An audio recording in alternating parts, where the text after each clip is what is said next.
My name is Rob Harris. I'm the director of video for Global Post. I've been in the documentary film field more or less for about 10 years. I got my master's degree in journalism in 2005. So I guess it's actually been a little bit longer than that. But yeah, I've been sort of working professionally, getting paid for it since 2005, so about 10 years. When I was young, I actually was inspired by Ken Burns and his Civil War historical documentary series. I was actually a history major as an undergraduate, and I was really into the idea of historical films. I took a year off from college and ended up getting a internship at Cabin Creek Films, which is Barbara Koppel's production studio in New York City. And while I was there, I kind of got a little bit of a peek of sort of what the life of a successful independent documentary film producer is, and it was very appealing to me for a lot of reasons. And so I decided to go for it, and I ended up ultimately applying to grad school and going in that direction. The video that I'm the most proud of is when I used to work for the New York Times. I was a video journalist, staff video journalist for them for 5 years, and I did a video for them that was about a young soldier who returned from Iraq and ended up committing suicide. And we spent a lot of time on the story. We interviewed his girlfriend, and we interviewed some of his other people who knew him very well. And he was the kind of kid who had recorded a lot of his experiences there, and they gave us access to it, so you were able to kind of get a view of him. Hey, it's Jackie.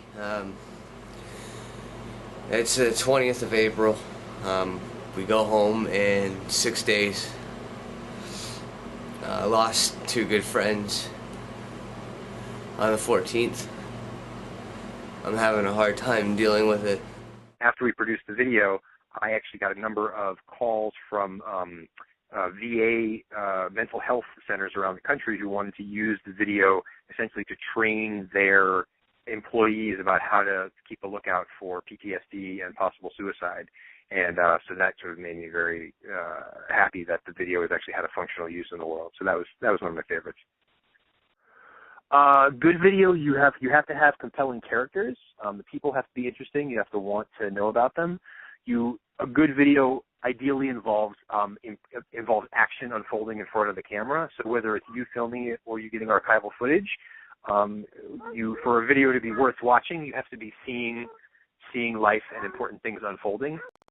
For me, it's all about compelling characters and action, and ideally having a resolution. So you have kind of the full sort of classic Greek character arc of people overcoming obstacles.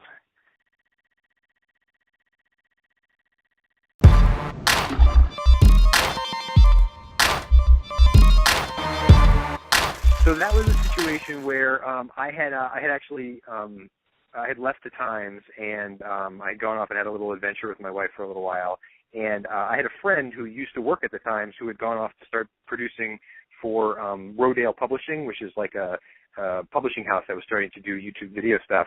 And they had a cooking show, and they had a cooking YouTube channel, and she basically invited me to pitch an idea for a series that would fit with that. And I was always enamored of kind of the fancy cocktail movement, and I have a friend who's one of those guys.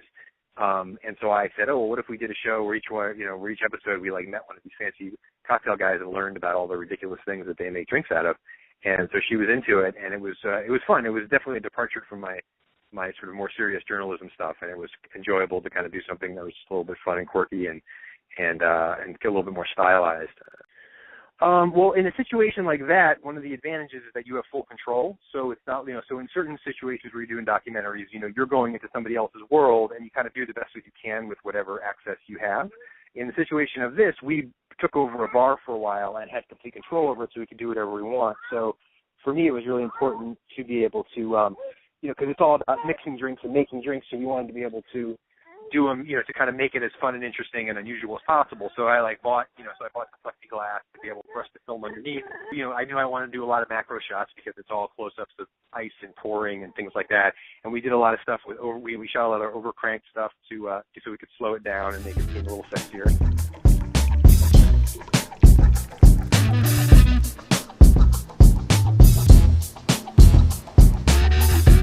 That looks good.